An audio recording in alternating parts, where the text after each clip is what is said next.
Greeting everyone. Thank you for attending the Baltimore Rotterdam Designing Cities webinar series. To begin with, to receive credits for attending this program, please click the link in the chat and fill out the AIA CEU form. I'm Cristina Murphy, and I'm assistant professor at the School of Architecture and Planning at Morgan and adjunct professor at WAC Virginia Tech.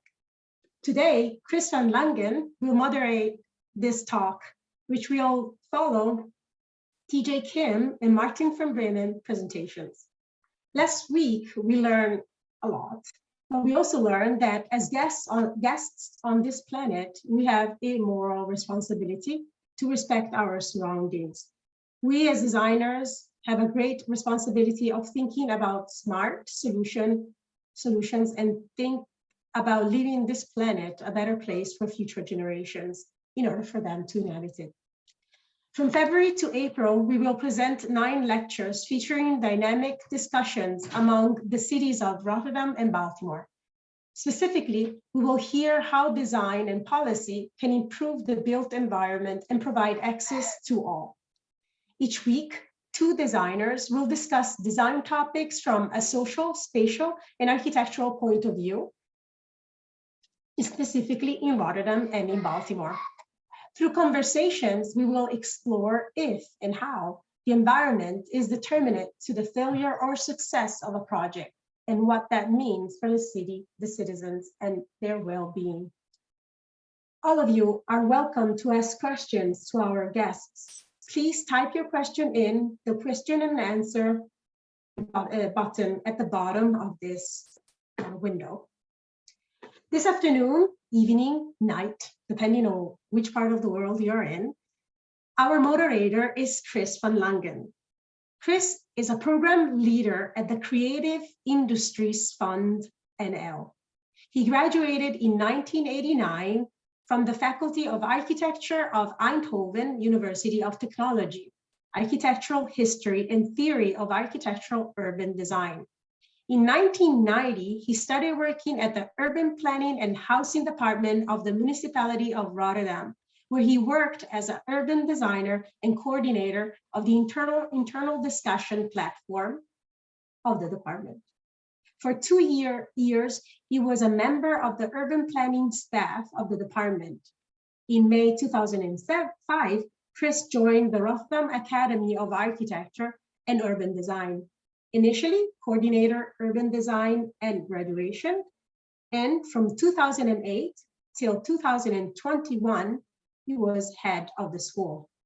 Thank you so much, Chris, for being with us.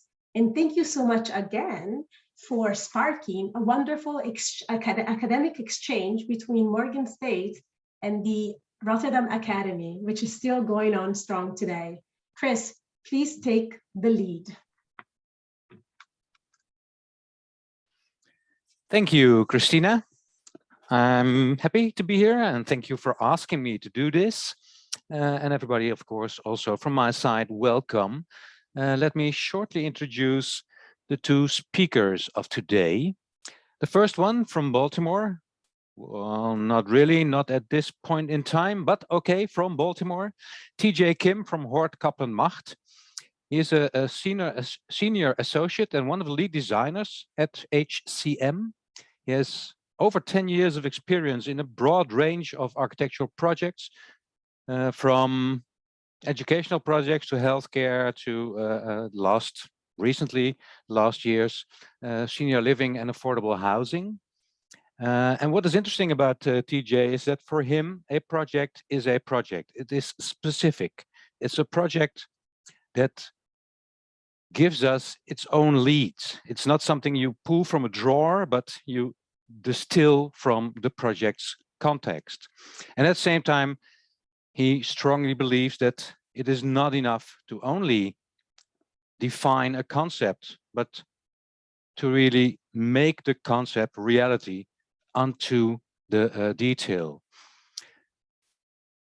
Of course, TJ is also a registered architect in Maryland, member of the AIA, and he is also a guest critic and former adjunct faculty member at the Morgan State University Graduate School of Architecture. Second speaker of today is coming from Rotterdam and is at this point of time really sitting in Rotterdam, Maarten van Bremen from Group A, as we call it in Rotterdam. He is one of the founding partners of Group A. He graduated from the TU Delft, and together with Volker van Hagen and Adam Visser, he founded Group A in 1996. He is himself an expert in the field of reuse and renovation.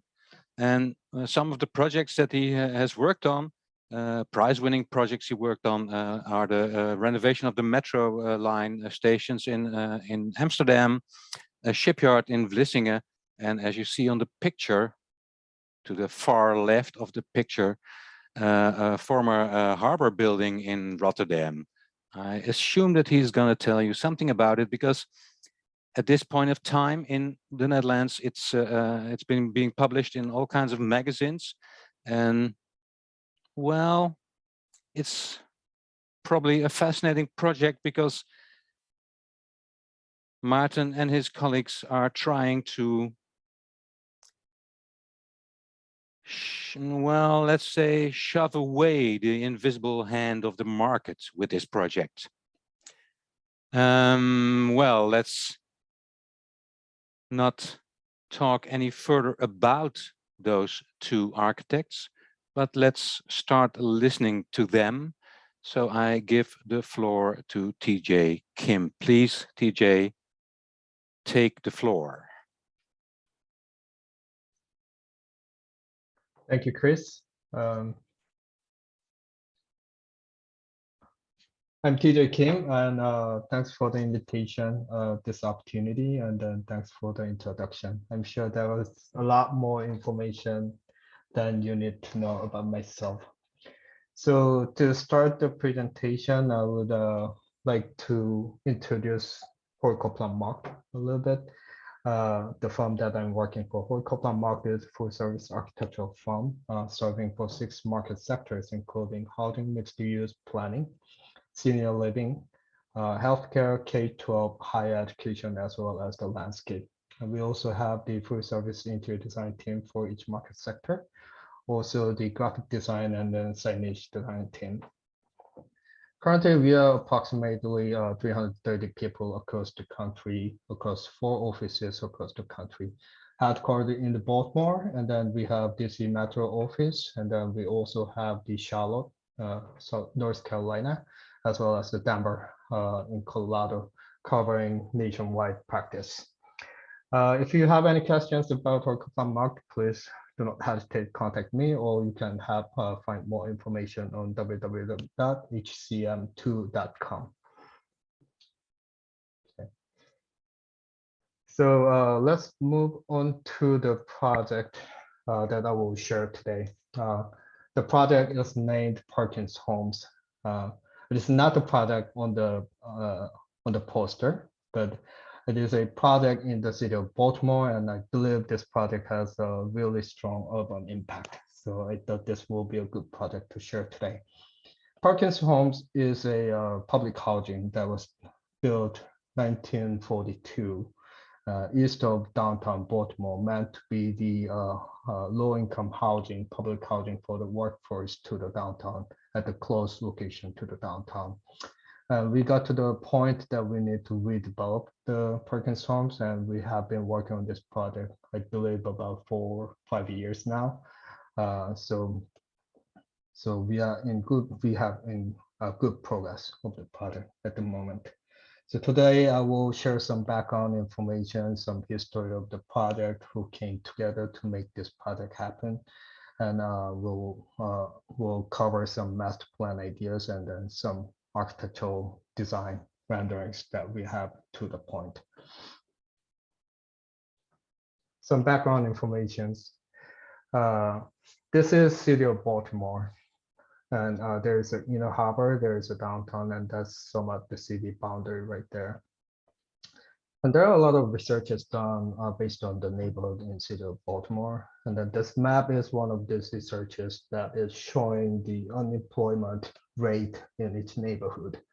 I believe this was done around 2012. And there are many other studies that has been done about the crime rate or the vacancy or wealthiness of each neighborhood, which shows similar pattern. If you draw some lines, simplified lines with this map, this pattern in there, it creates a pattern, creates a shape that is L and butterfly. So that is something that is in place in Baltimore that we've been calling L and butterfly. And then L zone is more safer, wealthier neighborhood, I would say, neighborhood in a way. And then the butterfly part is the other way around. So with that line in place,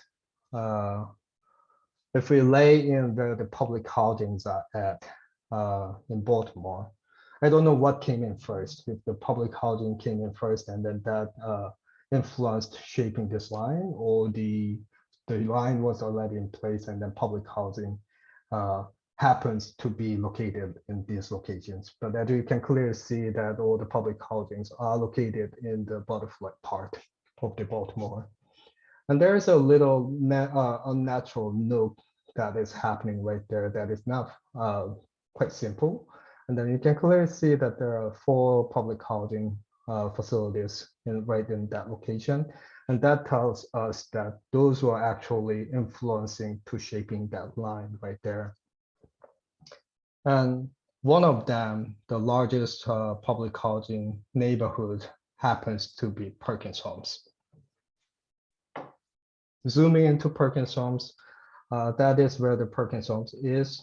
To the east, there is downtown Baltimore and Little Italy right there. And to the south, there is a Harbor East area, which is a fairly newly developed high-rise building with the retails, commercial, hotels, residential buildings. And to the south again, to a little bit to the east, there's a Fells Point, well-known bar, restaurant, commercial, retail area in Baltimore. And to the east, there is a Fells Point and then Canton residential area with the Patterson Park to the side. And further to the north, there is the Johns Hopkins Medical Center. So as we've seen from that butterfly and L line, that Perkins Homes area is surrounded by well-developed part of the Baltimore. Zooming in further. So this is our current Perkins Homes site. We started demolition, so it may not be current anymore.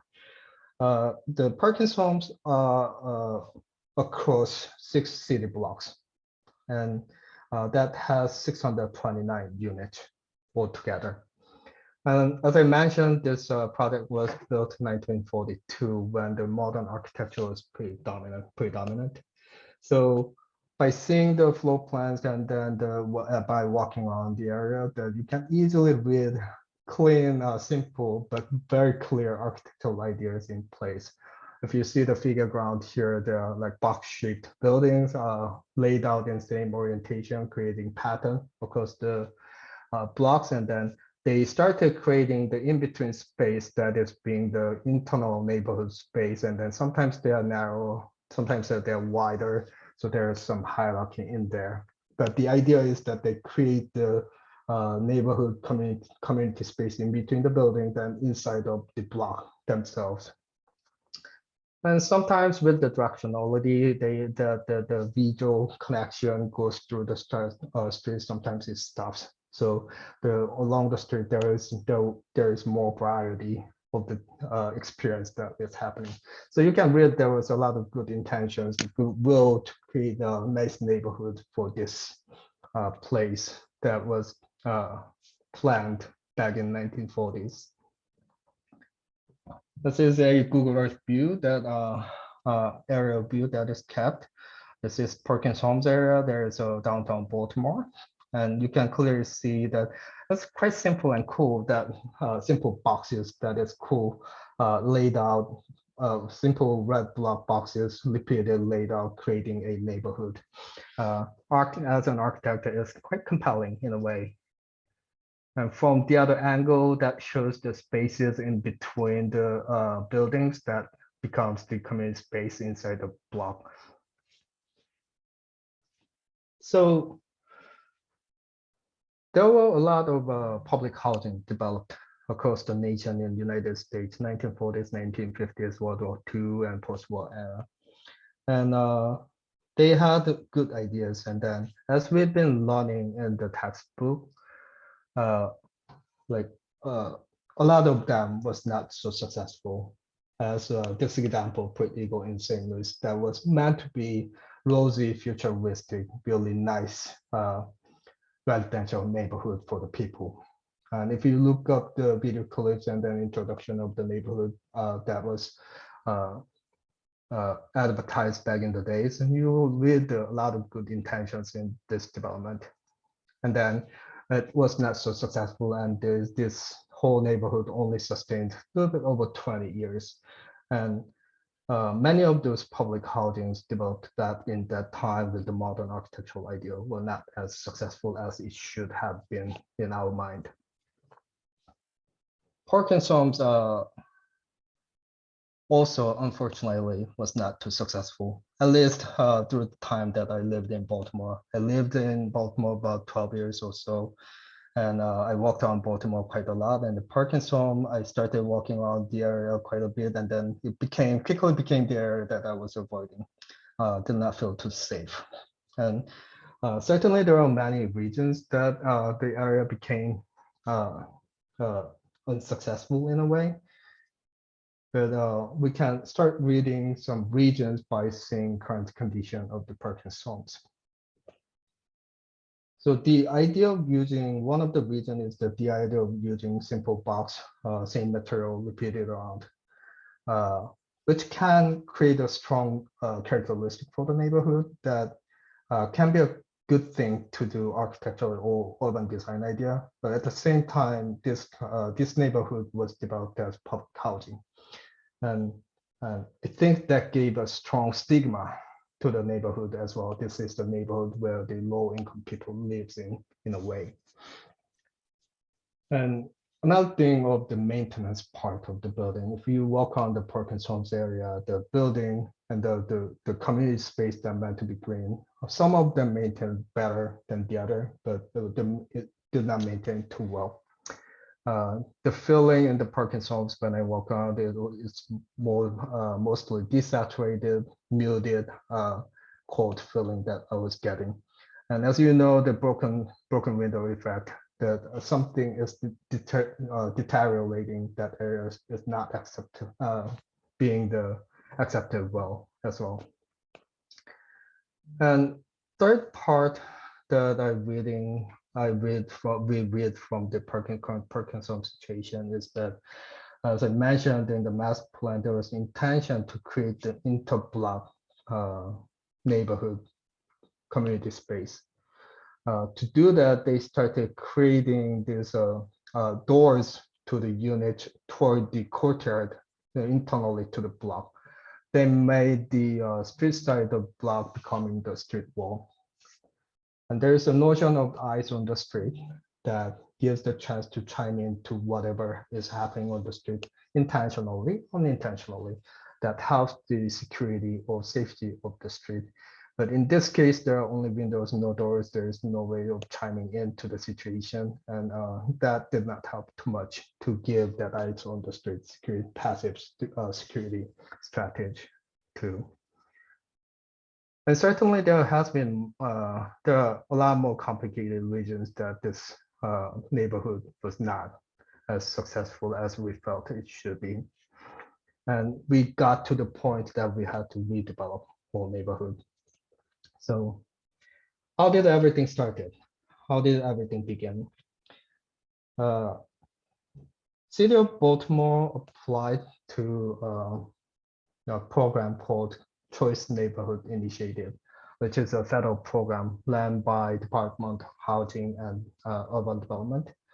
And this program is supporting or encouraging the local leaders or the public-private bodies and the local organizations coming together to help to transform, revitalize the distressed neighborhood. So it is not like government-led project, but it is more being the collaborative effort to create a better next step of the distressed neighborhood. And this program has 3 guidelines given, which is on the side, like 1 housing, 2 people, and then 3 neighborhood. And I think this is very simple but very thoughtful guidelines that have in place. Housing means the physical environment that people can live in. So it is replacing the displaced housing environment, public housing environment into the high quality mixed income housing environment. And the second is people, which is more about supporting those people who's living in the neighborhood, growing with the neighborhood by supporting the employment, income, health, education situations and such. And third one is the neighborhood. Neighborhood is more about providing the proper infrastructure to support that properly with the properly prepared neighborhood space or the school to help the education and such. So these are guidelines that they are giving us and then that we can work with. And the Choice Neighborhood Initiative granted a fund to the city of Baltimore to redevelop the Parkinson's area. And it is actually larger scale redevelopment rather than just Parkinson's right there in place. And it is really because it requires some phased effort to redevelop that part. If you think about it, if we start taking down the Parkinson's to redevelop, there will be people that will be displaced. So there will be some other area that will house them and such. So the phased effort required. So that is why the larger master plan effort was needed. Also, it will also to make sure this works is it's not just that part of the area that need to be redeveloped, but there is proper connection with the citywide urban infrastructure by improving redeveloping streetscapes and such. So that is where that is why that required a larger scale master plan, which is called PSO, Perkins Somerset Old Town Transformation. To get this idea running, there were a lot of public and private body came together. Of course, federal government and city of Baltimore came in, and then private developers, local organizations, they stepped in, stepped out to figure out how to make it work. And that took a few years, and then with a lot of good votes coming together, this plan got in place. And that is when Hord Coplan Macht stepped in. We feel invited to this process to have the master plan process and the developing architectural ideas for the Parkinson's. Zooming back to the Parkinson's area. So as I earlier mentioned, the Parkinson's themselves are the 6 city blocks. And through the master plan that the redevelopment is including 2 more blocks to the north that is currently city school sites. So the idea of the people and neighborhood from the Choice Neighborhood Initiative will work by providing a nice neighborhood open space, the central park where the neighborhood community can happen, and redevelop the school being part of the education piece of the site. And by converting 8 city blocks to 10 city blocks, it was required to have phased effort again. So currently it is planned to be the 5 phases. A couple months ago, we demolished the first phase site. So first phase is going on, and second, third, fourth phases are in documentation, and couple months ago, we rebuilt first generation of the 5th phase design. So with that in place, let me share some architectural design that are in place at the moment. Again, as we said in the master plan, there is the central park and then school there. And there are 2 white blocks that is meant to be market rate multifamily buildings. And all other yellow blocks are meant to be affordable housing that HCM has been working on. And affordable housing means that like certain percentage of units inside of those units will be for the low income population. And there will be other units that will be for market rate. So these buildings will be mixed income residential buildings. And the idea is that we replace whole 629 units that was existing on the site as a low income unit. And we are adding more market rate units, including the market rate buildings. So there will be more mixed income neighborhood instead of the public housing, the low income neighborhood. And this is the aerial view showing the whole design development that has been happening to the point to the current. And I will quickly go through each phase that how we started developing design of each building and how these are influencing each other's. Phase one was the one block to the northwest corner of the Central Park. And this building was important to set the tone of the architectural design of the neighborhood. What we did was that we started borrowing the scale, the architectural element from the traditional Baltimore residential neighborhood that is mostly low homes and some small buildings. We started borrowing those scales, 2, 3, 4-story low home scales into that, started adding that vertical scales into the 4-story building. And then we started breaking up horizontally as well by using that dimension of about like 2 low homes together that becomes 30 to 40 feet wide. And that is how we started breaking up the massing into more residential, comfortable feeling that fits into the Baltimore residential idea. And the material we started using brick, that is the predominant material for the residential neighborhood in Baltimore. But instead of red or brown brick that is traditionally used, in this case, we applied the light tone brick here that gives the new bright look of the residential neighborhood for this new community. And we started adding some wood tone material as the accent to soften up the image of the building as well. And as you see here, there was the access to the building, main entrance to the building, and then some walk-up unit access to the building was pronounced toward the street side, as well as the balcony stacks that gives the eyes to the street idea. And on the backside, there are townhomes located that has the street access and the backside community access as well. And we still wanted to entertain that idea of the inter-block community space.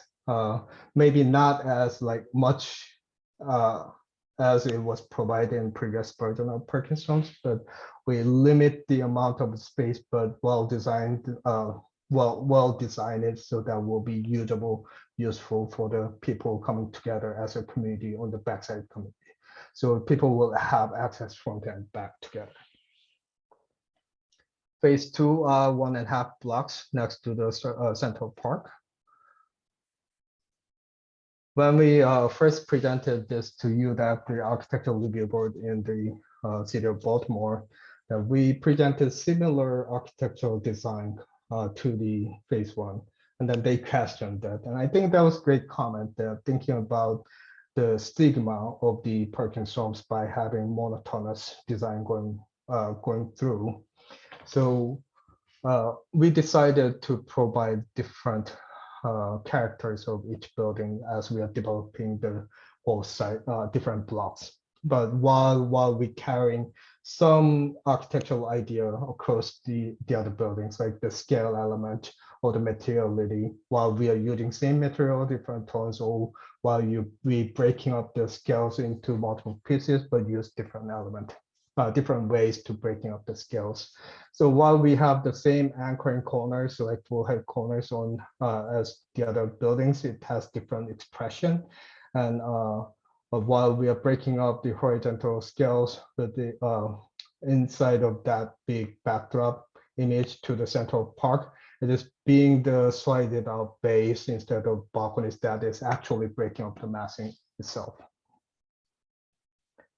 Now view from the street, as you see, that is being more formal facade toward the park that becomes 4-story scale, but there is still like still the element showing the 1 and 3 in reverse way. And next building that has the 4-story building coming to the other side of the street, but it steps down to the park side on the other side. So there is a 3-1 scale and then broken down scale, horizontally breaking up scale inside of it with the different architectural language gives the neighborhood more variety while there is a textual connection between the buildings. Phase 3 and 4 developed together for multifamily buildings and some townhomes. So the idea here was that creating the scale transition from the downtown Baltimore with the high-rise buildings to the warehouse building to the next block here, and then the 4-story formal facade toward the park. And then we thought that we also should provide formal facade toward the park as well on the east side, but step it down because it will be transitioning to the 2-story, 3-story low home neighborhood on the other side. So that was the just gesture that we started providing. First building next to the phase 2 building has the strong corner element with 4 stories and then more articulated side on each side. And then the building on the other side of the street, keeping that 3-story element, 3-story scale in there, but breaking up with the angled out base, so horizontally breaking the massing itself, and at the same time gives the opportunity to tenants to have the direct view to the central. And on the other side, on the press street, the building becomes more formal height that is facing to the field of the school, and then that is responding to the more warehouse nature of the press street. And this building is the one that I mentioned about the step down backdrop for the park that has the special corners that is capturing the backdrop from both sides. And we started carving the corner of the building and the building on the other side. So the open space from the park is extending to these 2 blocks. And the block to the south used a similar language to the block to the north, but it is smaller scale, different material to coming together. And further to the south, we started providing townhomes again because it is transitioning to the low home neighborhood to the south. And the last phase here, the phase 5, 2 blocks off from the central park. So 2 corners we felt important is that corner right there is introduction to the newly developed Parkinson neighborhood from the people coming from the south. And the other corner right here is the where the press street, which is one of the major street in the Baltimore, hitting the corner. So that those 2 are buildings. And as you see that different architectural style, again, you still with the vertical scale, horizontal scale played into place with the gateway element toward the south. And on the other corner, to give the unified feeling of the whole block together, we use similar language, but different scale, different materials, so that corner becomes its own element at the same time. And there is an existing powerhouse that it will be the community space for the neighborhood. So we step down the scale from both sides and then offset the building from both sides of this powerhouse to give more respect to the powerhouse. And this is first trial to give a response to the angled access from the press street, give the angled void space to the press street coming in while keeping the tenant angled back so that will not have that direct highlight from the press street. And on the other side of corner, that is more simplified language similar to the other side, but it is anchoring strongly at the corner.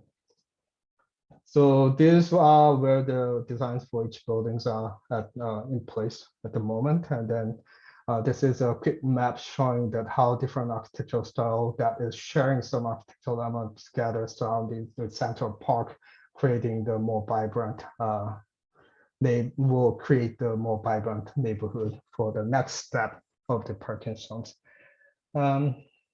This is the last slide that I have. Thank you so much to listen in, and I would pass the floor to Maarten. Well, thank you, TJ, for this presentation. It's, some of the pictures, some of the blocks look also pretty Dutch to me, for its bricks and it could be placed in Rotterdam as well. So there is a Rotterdam-Baltimore connection. I'm going to show and share my slides. Let me see. It's here. Yes, probably you can see it. Thank you, Chris, for your kind introduction also. And thank you, Cristina, for inviting me to tell something about the office and tell something about our Keilenpand project, which I come to later.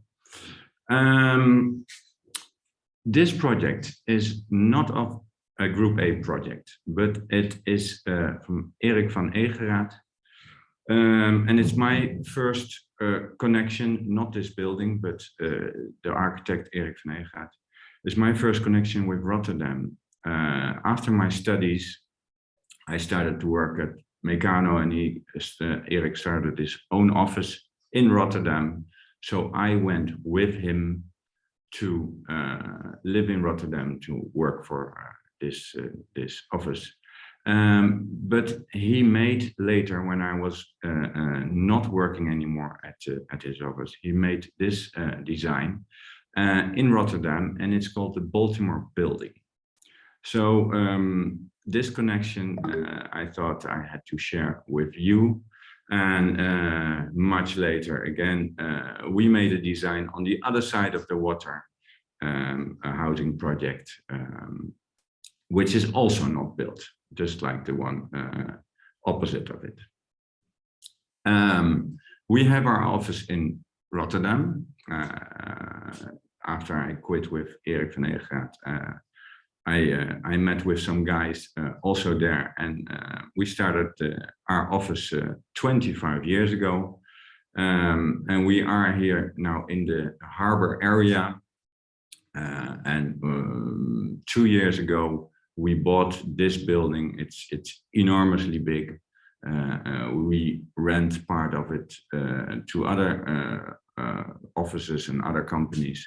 But I tell you about that later, because first I tell you about the road to this building and the road that how we got here. I said 25 years. 25 years ago, 1996, we met. We started the office, and we had done quite some projects. This is a small list. We're having a party in the office day after tomorrow to celebrate the 25 years. And I made some schemes to complete all the projects we've done. And you see how steep somewhere in the line with the years and how long projects take, and etc., etc. And in the beginning, we did a lot of studies, of course, and didn't build so much. But later we built quite some projects. And you also see the people. Projects are important, but people are even more important. And that's not only in the office, of course. People are colleagues where we work together with. And some of them stayed very, very long, are still working, and some of them are just stagiaires. But this is the 25 years of people. The projects we do is very, very wide range. We have a wide range portfolio. We do offices, and some of them you know probably by name. For Dow Chemicals head office, Sabic head office, BP, AkzoNobel, quite some multinationals where we worked for. Then we do a lot of housing and mixed use. Not everything is built, but we're building more and more housing nowadays, and we do very large projects up to 1900 houses in one area. So we also have an interior department, a couple of people in our office who love to do interiors, and some of the buildings we do the architecture for, we also provide them with an interior, and often for a different client as well. Then we do reuse and transformation. That's my kind of stuff. I like that a lot. I started a long time ago with the Caballero factory in The Hague to kind of reshape it and make it a different for a different use. But also a church or old offices, harbor areas, etc., etc. Often also monuments. Then mobility and urban infrastructure. We also work on a variety of projects. I'm doing now 4 metro stations in Antwerp, and we did 16 metro stations renovation in Amsterdam. But we also did some train stations. The central of Holland is Utrecht. Yeah, we did some big projects there. So we also then went also in the urban design. So we have a couple of urban designers here who do a lot of work, and it's more and more often. We do very nice projects, all inner city, not so much in the grasslands, but most inner city. Also industrial projects, we have quite a few, and we also do now 2 factories even, and one is really quite large, 80,000 square meters. So that's big. So the design disciplines range from urban design, architecture, interior, and product design. The right picture you see here on the back, maybe you don't see it so well. You see? Yeah. Wow. Yeah. So I tell about that a bit later. And of course, all these projects are flexible, multiple future-proof, multiple use, etc., etc. Also sustainable, resilient. We also take care of that. We have a very some very good colleagues who have a lot of knowledge, and it's just big fun to exchange all that knowledge over the project. But above all, we do it for people, and I think that is where I want to talk today about the social cohesion, the cooperation, social collectiveness, coexistence, comprehension, whatever. It's all there. And I want to start and show a project. First start and see some social spaces we designed in different projects, because these social spaces are so important. The value, we work for a lot of commercial clients as well, but also we try to invite them to think about the social space. We work for Greystar. We work for, well, I can name a few, but you probably won't know them. Value is not only in the money. It's in the relation between people and the space where they meet each other. And we as architects have a huge responsibility and also a huge impact on those social environments. Space where people can meet, where they see each other, and where they can, bring their relation into life. And that differs from this is on the top left. We're suggesting or replacing a forest around the factory. So we make the forest a factory in a forest, and that makes a social space where people can meet. We make a core for the factory.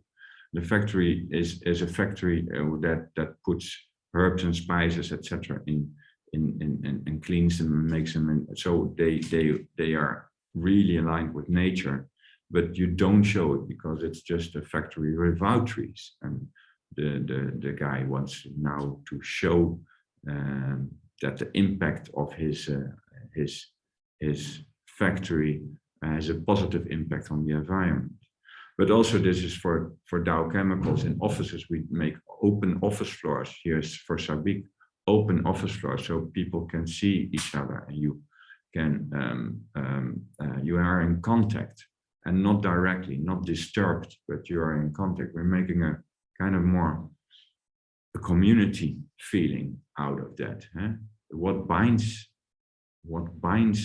the company, or what binds the users of the housing, and so we think this social space is very important. So I will show that in some projects. This was quite a long time ago. We started this project 2005 in the first phase, and second phase in 2008, 2011, 2012 it was finished. And it's an old factory. It's 15,000 square meters in The Hague, also an industrial harbor site, the same where we are here, the same you have in Baltimore a lot. Sometimes abandoned. This one was also abandoned, and but it was in a good spot, and we were asked together with the municipality to make a concept for the factory, and to bring new life in. So it's quite big. It's most of it is one layer, and it's surrounded by water, as you see. And the old situation, it was kind of abandoned. There was a big parking lot in front, but we kind of we opened it up. This is a new situation. We opened it up and made individual units, and now there are 100 companies working in it with 500 people, and the main topic was cross-pollination. So we stimulated networking with shared facilities with synergy between the companies, that they could work together, that they could do projects together, but also hire each other for if they needed something. And it was one big creative hub. And in this, so we did a lot about this building. We demolished part of it to make space for a big terrace in the sun. And internally, we also made a big area where they can meet and sit. We really made a new core. The core is connected to a kind of a central hallway. We call it the backbone. And the backbone, I go one picture further, and the backbone is 6 meters wide. So this means that you have a walking zone, but there is also a meeting zone with open meeting spaces with hung on the concrete ceiling, the T-shaped construction. There's hanging wooden boxes, CLT in 2008, and there's toilets and pantries on the hallway, and I go back one picture. Oh, that's two pictures. One picture. And the hallway, the doors are from glass, and if the door is open or the door is closed, you still have connection with the hallway and with each other. It's like a big étalage where you're working in, and it's not only in the architecture, it's also in the contract of the people, that they cannot like put curtains or paint the glass or whatever. The openness is really part of the concept of seeing each other and have this cross-pollination. And spatially, that is also provided by the choice, because these are the right side and the left side. These are new walls, the choice of having a 6-meter wide social hallway. The second project where I want to talk about is more a renovation where I'm very proud on. Worked for 10 years on this one. And the Caballero factory was like an experiment in to create a social open environment. And the metro is a kind of more experiment. Well, we call it a bit of an experiment, but we made sure it was working to make a very friendly environment.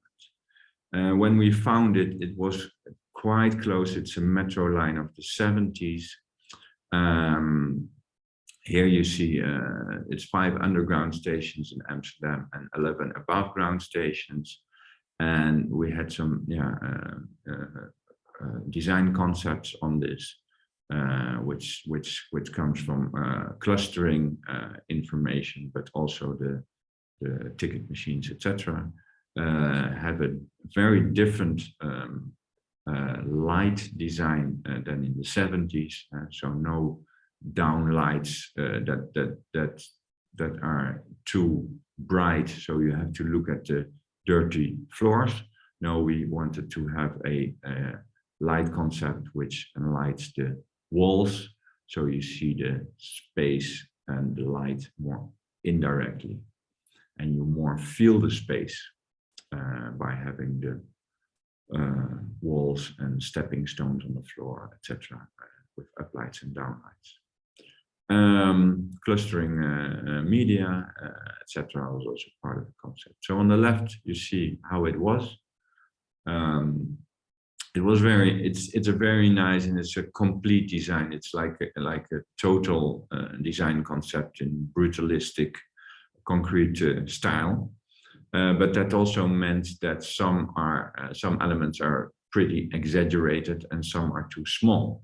So the elevator is quite in the middle, but it has closed doors and it has no openness and also no safety, feeling of safety then. And also the light lines are pretty exaggerated and pretty dirty also. And there's all kind of not so pleasant feeling when we came there, like 2009, 2010.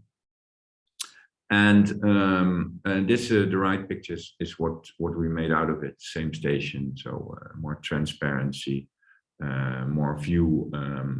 And American, I gave some lectures on these stations. And in America, there was like, I heard a comment of somebody, how did you do this wooden handrail? It's never possible in America. And I said, well, we tested it. It's even easier than stainless steel because it feels warm. Nobody tries to damage it because you can. And when it is graphitized or whatever, you can just sand it and you have a clean clean railing again. So we did the stations. We did 16 of them, and to make it more open, to see each other, have a warm, friendly light in it, have art spaces in it. The total design, of course, we had to change some characteristics of the old design, but still, it was very. It became very appealing with the new fresh tiles and a cleaned environment, much more light, more openness, more friendliness, and really a space where you can see each other. It is very, very well used. It is measured how much better it is used now. So it's very good to see, and also we won quite some prizes with this project. And then I have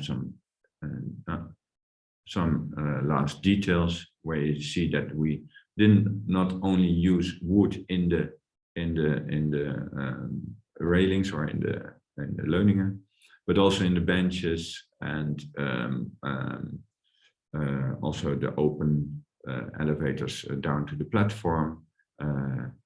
These tiles, sometimes white and sometimes with red graphical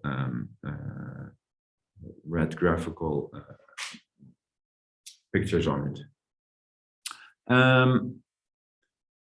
Then the municipality offices in Rotterdam. So this is a building. I don't know what I see here. Yeah, I should see this. This is a building. I'm going to show the building. A building done by Remkoolhaas, by OMA in Rotterdam, on the harbor, in the harbor area. And the middle tower is the Rotterdam municipality offices, and we did all the interior. So it's 44,000 square meters. We did a concept on this where we made a core in the middle on the 20th floor, 20th and 21st floor. And we said, well, we want to see this building as a as a stacked city, with more open workspaces, more closed workspaces, and this core where you can meet each other. Because otherwise, it is so anonymous, such a big building, and such a big and all these people working in there. So everything what needs to happen and is in social impact, we put it in these two double floors. We connect them well with each other with an extra staircase, and we make sure that in the middle everybody can meet.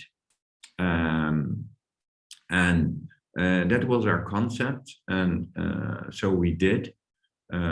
This is part of the double two floors. You see them also here.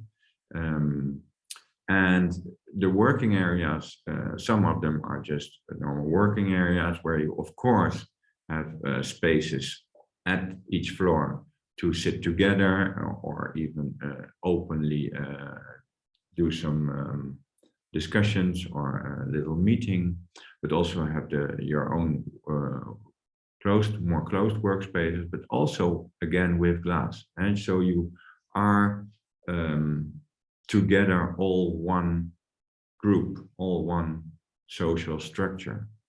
These are more special floors, and we also got the interior assignment by presenting the idea that to add to this social structure of the municipality, to add this idea of that we design a fabric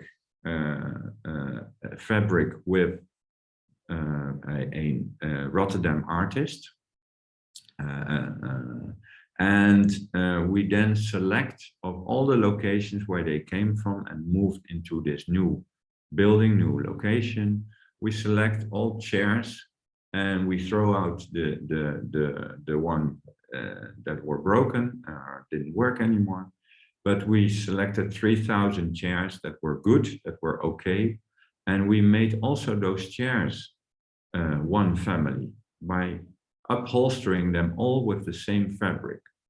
And we did the upholstering was done by the sheltered workshops of The Hague and The Hague and of Rotterdam. So every time they picked up 30 chairs, then they upholstered them and brought them back. So the more chairs they were upholstered, then the closer they got with moving to the new location.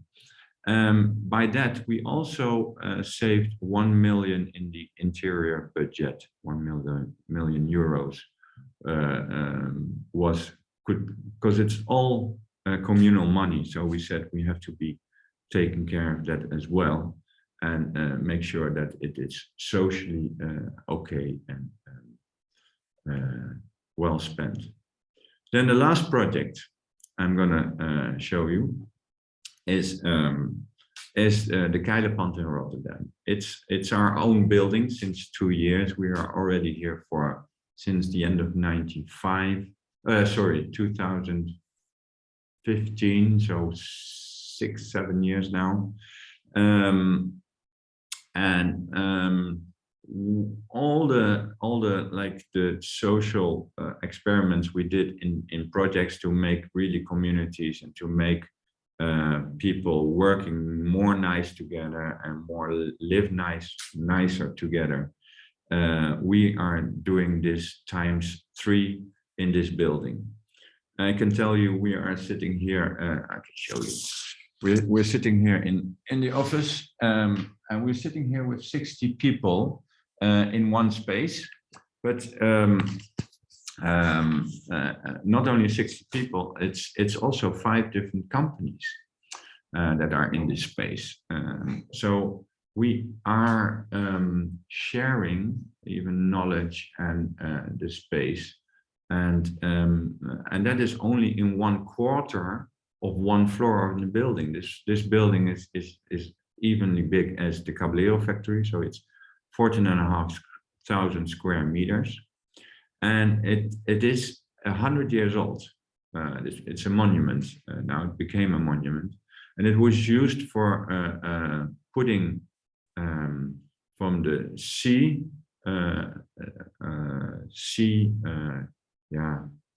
stock into the building, and then over to other ships that were divided on the river. They from the sea to the river ships. So it was a retail building, and there was a lot of storage in here. And but now we made it into a communal building with all different companies. Those companies are working together. They are all in different parts of the floors, and we have a communal exhibition space. So we use it for the whole building. We have the food union where you can hire a part of a kitchen. We have downstairs, we have beer makers and kombucha makers and coffee burners and etc. So, and we have on the ground floor, we have 3 different furniture makers. So it's a making area. It's making, thinking, designing. It's pretty creative. The building is now almost full. We are now starting designing a jazz club downstairs in the basement. So we're just doing our own stuff here. And this is a section. You see that the building is a big concrete section of 100 years old, and in the basement it's a bit lower, but it's a building full of life. We share lunch. We lunch together, and they're now cooking downstairs. And in the building, we're now with almost 200 people. So it's quite alive. It's near the harbor. We have the food garden in front of us. It's like a work ecosystem in the harbor. There's food. There's artists. There's secondhand materials, everything is in the neighborhood. And from making the beer and from making the cider, the leftovers are used in the garden. We collect water from the roof for the garden. We have all kind of social initiatives in the neighborhood. So it is one working ecosystem. And besides that, I also already told about energy and sustainability neutral. We made the whole building now last year to a very good, this is a different system than you have probably in America, but we have it to a new energy label from G to A+, which is pretty extraordinary for such a monumental building. And even we go further because we go to energy neutral in a couple of years without gas and with then PV solar panels and rain collection, etc. We do all kinds of debates in the Keilepand, and that is for the connection and the social cohesion with the neighborhood. The debates are often visited by the municipality, but also by everybody, of course, who is interested. And we are now with tonight is the 25th, I think, lecture evening. So yeah, I think we bind we bind good people to us and have a good community. And of course, you do this also in lunchtime. You provide, you have some social time that needs it, but you also need to work to do some more and nicer projects. This was my last slide. Thank you all for listening. Chris. Thank you, Maarten, for your lecture. Of course, also TJ, thank you for for taking us along into Baltimore. I would like to start with some questions I have myself, which is quite unpolite, but that's, of course, the advantage of being a moderator.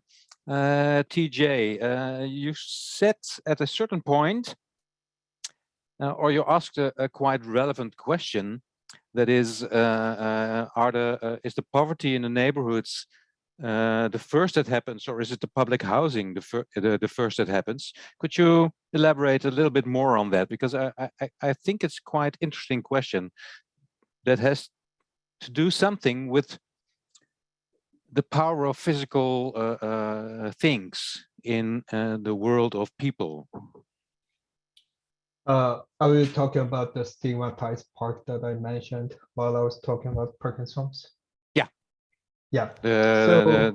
When you showed the scheme of the butterfly and Yale, where in the butterfly's wings, the communal house or the public housing was to be found.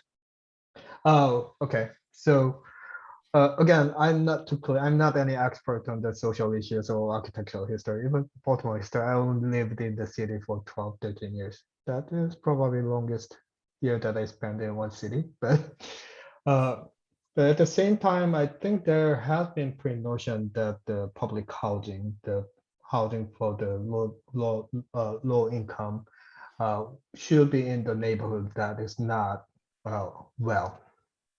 And when I question that, if that is the public housing came in first, made the neighborhood deteriorating, or the public housing happens to be in the not so well neighborhood, that I think it could go either way.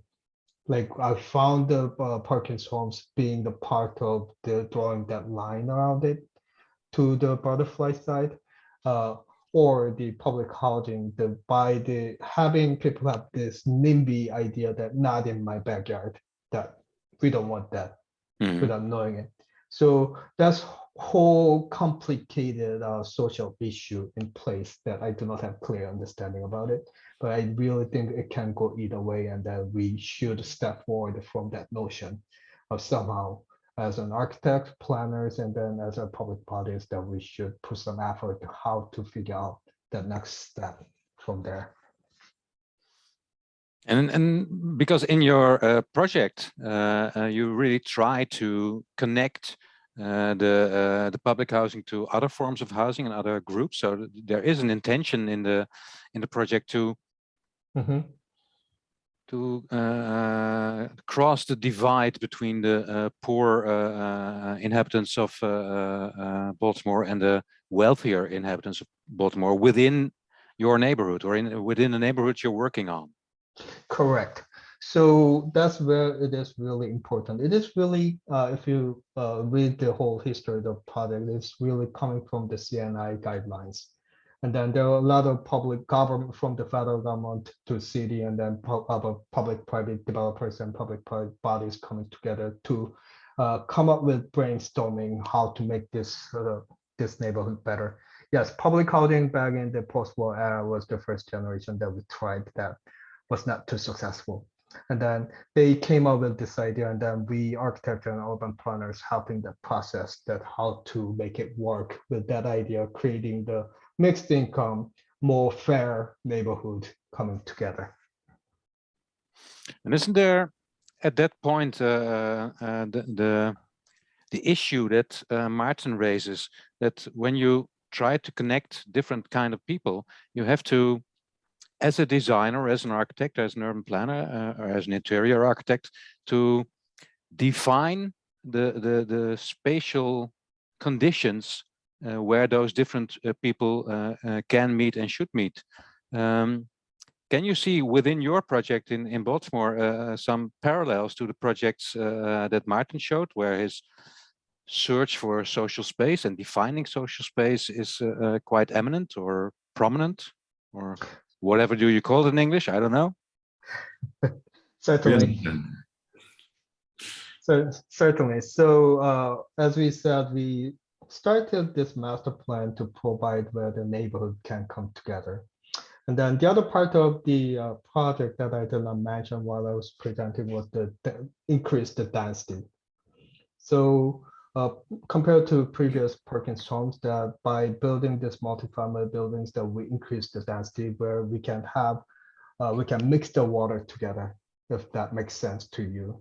So there's the water level will be raised by having more people coming together in the neighborhood. And then they will have community space in each building, and then in the internal block community space, as well as the community, the central park area.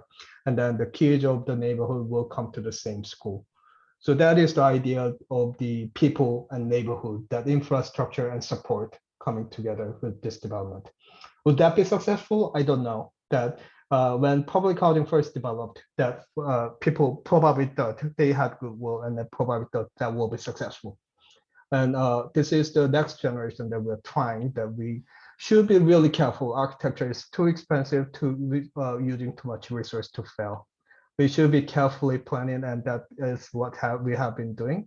We try our best to get to there, and we need to carefully watching what's happening with the next generation, I would think. Maarten, from your search on this social space, how would you comment on the reaction TJ gave? This vulnerability of architecture, and maybe it's being too costly to experiment in socialness. Yeah, there's a lot of forces, of course. Architects, we are lucky in this building that we are our own clients. So we can do what we want, and often architects work for other people, and they have demands, of course, and there's money issues, there's the next to the environmental issues, the sun issues, the etc. etc. etc. What I like to see is that what we try to do is that we in our work kind of use what we learned in the next project and see how we can make spaces better, etc. And I think, TJ, you are a very experienced architect, and you also probably know what works. You probably know how you design it, that it will work. Probably the insecurity is more that is the next generation or the generation afterwards, how they will look to it or use it or etc. And what I feel is that we should also as architects create a kind of a adaptability, a resilience in our architecture, so it would work in time. We should make sure that it works also over time. DJ seems to agree a lot on that. But what Yes. does it mean for architecture and urban design to be more to create more adaptability and flexibility? Because there has been, of course, within architecture and urban design, a period where this was part of the agenda, which was not quite successful in the 70s, for example. So what does it really mean to be more adaptable to the future, to the unknown generations before us? Was that question directed to me? To both. To both. That was a hard question. No, Well, I think we should not design minimal.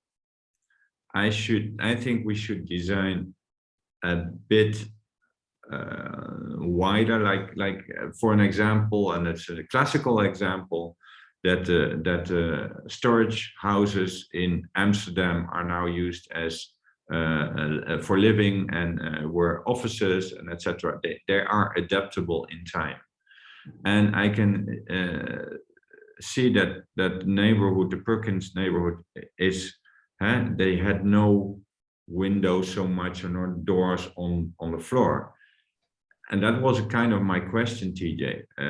Was it not possible to make those houses better? Reuse them, re-renovate them, and in such a way that it would become a better neighborhood for this time, because now it is demolished and you build new houses. That's a lot of material. Yeah. To answer that, it is again above my decision level. That decision was already made first, and then the other part of it, probably decision was made because the Perkins Homes has that stigma as the public housing. That neighborhood has such a strong character, and then the whole buildings and neighborhood has been deteriorated so much, so it probably was easier to redevelop and then give the new vision to the neighborhood instead of revitalizing the given neighborhood. And coming back to your question, Chris, I think, well, again, we will not be knowing what will happen in the future as a consequence of the architectural design and all the ideas that we are putting into the real physical environment. But at the same time, I believe that architectural urban design should not be simple, clean, conceptual idea that requires a lot of touch from a lot of other perspectives, like the developers, federal government, and then social scientists, or from very much different perspective to us that tells us more details that we can add into this development. I am generation educated that modern architecture is cool. I still love them. And then at the same time, I've seen them failing so much because that they didn't carry that much of detail of the human life in the building. I am not the best architect in the world, and I'm not the person who can plug in everything to that. But I believe every architect has to have, should have that attitude that we try our best to add as much details that can respond to the complexity of the human life altogether. And residential buildings, housing buildings happens to be the most important buildings that should have that resilience, adaptability for different types of people to live in these buildings.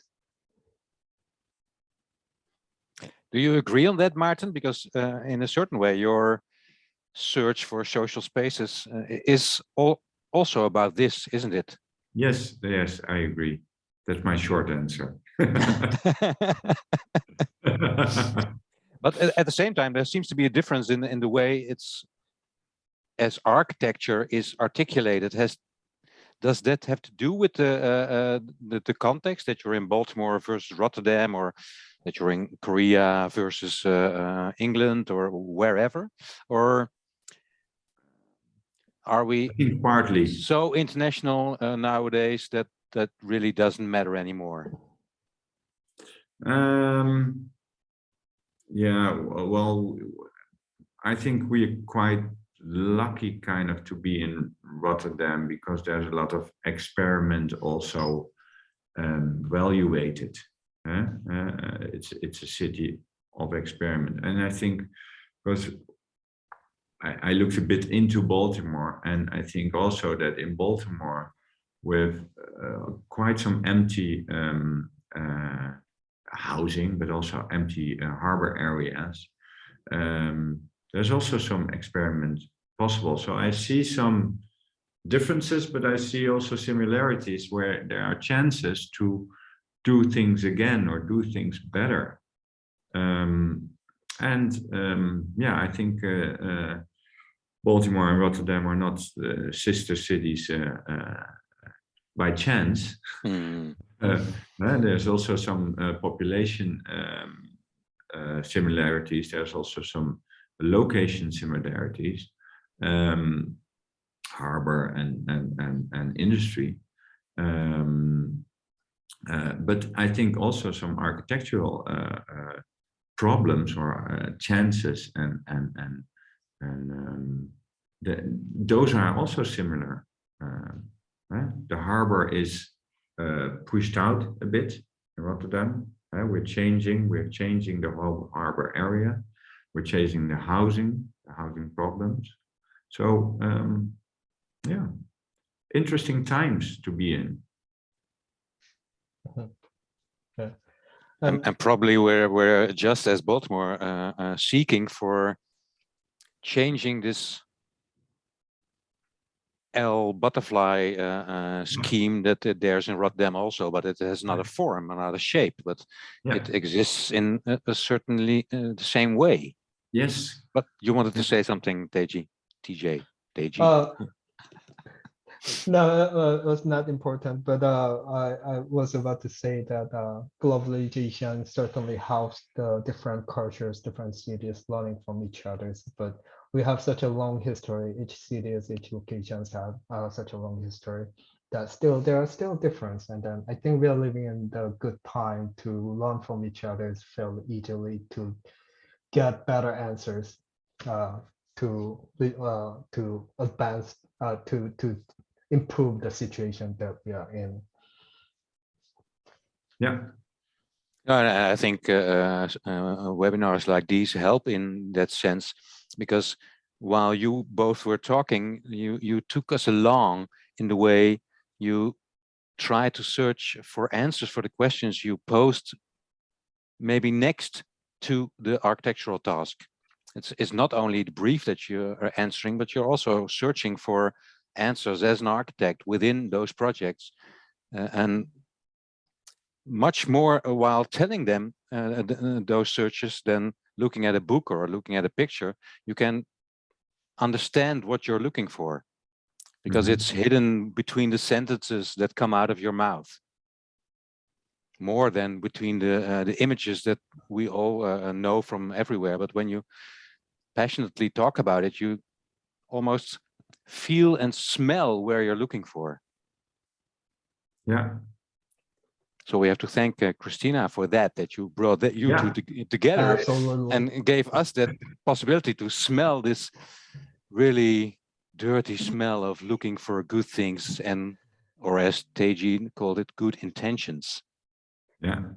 I keep on smelling trains brakes, probably because of the metro station. Martin, you presented. I have this, metro station smell. Yeah.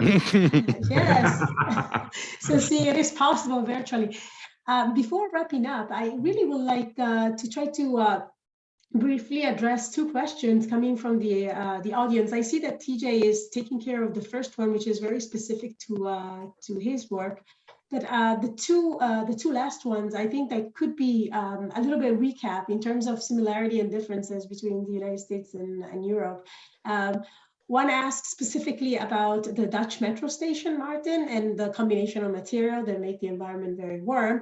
And the other one also speaks about, well, not materiality, but in a way, the facades and how the pushbacks are how the facades is articulated in the United States, maybe. And in Europe, it's more the articulation addresses different dimensions. So I don't know if Maarten wants to take a go in this, or both Maarten and TJ, if you have noticed something like this, if you believe you can answer these questions.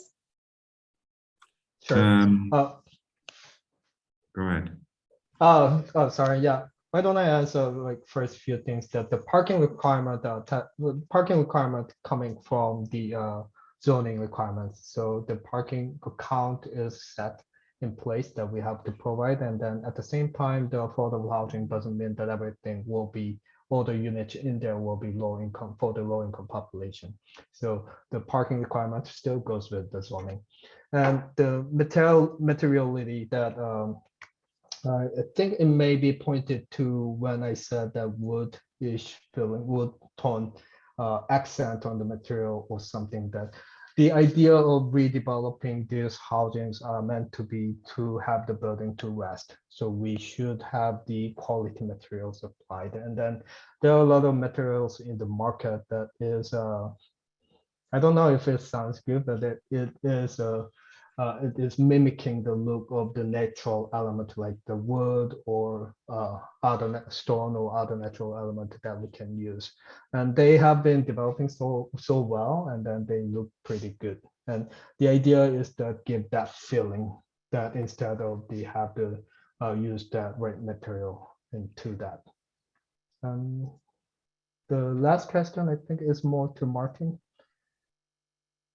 On the metro materials? The second one, yeah, the second one is Maarten indeed, and I think that No, you were typing, but probably you can verbalize it. Yeah, I think it's better. Not so good in typing. No. It is actually a TJ question, because it's it says that the warm materials and warm light in the Dutch metro, how we renovated it, is different than the public transit spaces or transports in the United States, which is a lot of stainless steel, cold feeling, etc. But the idea is to bring the warm materials and warm light more into also social housing, or housing for low income residents in Baltimore. So that's your project, TJ.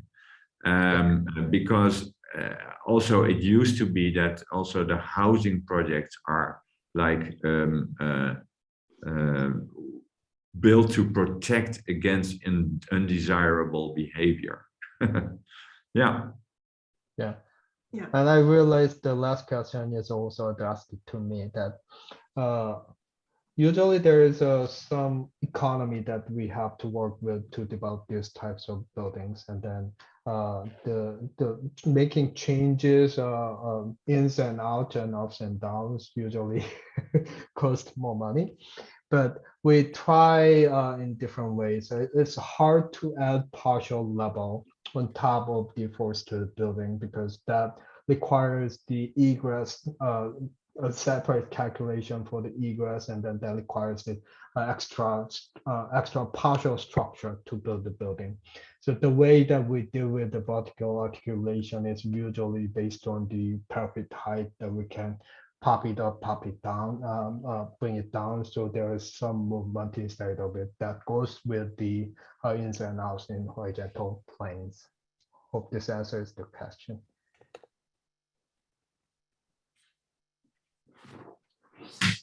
Thank you both. Chris, would you like to spare a sentence or two to wrap up this fantastic conversation? Yeah, I really love to, because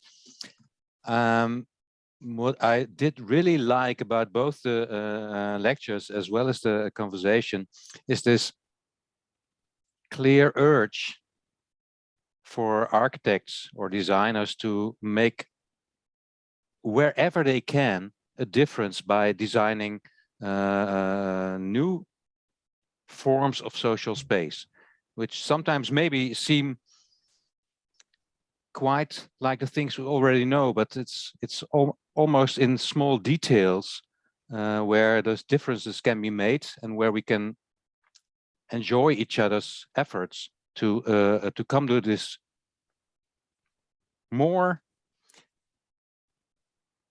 social and maybe even more just space within our cities. I would like that a lot, and I can see the traces of this quest within both of the lecturers today and within their projects. Indeed. Thank you very much, Chris, for this thoughtful thought. And probably, as TJ and Martin said, we are living in very important moments, and perhaps we are able to do it to make a difference. Right? So, TJ, Martin, Chris, on behalf of the whole audience, Baltimore, Rotterdam, sister cities, our partners, AIA Baltimore, and the Rotterdamse Academy van Bouwkunst, I would like to thank you. Thank you very much for your great lecture on the impact of our work on the social environment. TJ highlighted how failure happens, right? Started as a great idea with generous initial intention, and then ended up in segregation, crime, and safety spaces. We can design better, definitely, and we must design better. Yes, we can do it by transforming, Martin, what we have already created. Thank you, Martin, for your passion in giving a new life to our existing spaces. We do definitely need that. By the way, thank you also for introducing the Rotterdam, which is going to be our next lecture next week. Thank you so much. It is, yes? It was very nice to have you here. It was really nice to bring back memories of Group A. I was one of those statistics. Thank you, Chris, for being with us. It was really nice meeting you at the Academy, and TJ as my colleague, of course. Audience, thank you for your patience. We did go a little bit overboard today, but the conversation just was important and interesting. Once again, thank you. And please note that you can revisit today's session on YouTube by following the Baltimore Rotterdam Sister Cities YouTube channel. We are, when available, we will post this video, and you will be notified if you register for this lecture, of course. Please also remember to fill in the form, the AIA CEU form, to get your 1 LU credit for this program. Again, thank you. And I sincerely hope you will welcome me and Caroline next week when Tyler Miller from Gensler, Baltimore, and Kees van Kasteren from the Office for Metropolitan Architecture, OMA, moderated by Mark Verheiden, is a city architect based in the Rotterdam, by the way, will join us here next Tuesday, 5th of April, at noon if you're in Baltimore, or at 6 p.m. if you are in Rotterdam. Thank you again very much, and have a nice evening, have a nice afternoon, and have a nice night, TJ. Thank you, everyone. Thank you. Goodbye. Thank you. Bye. Goodbye.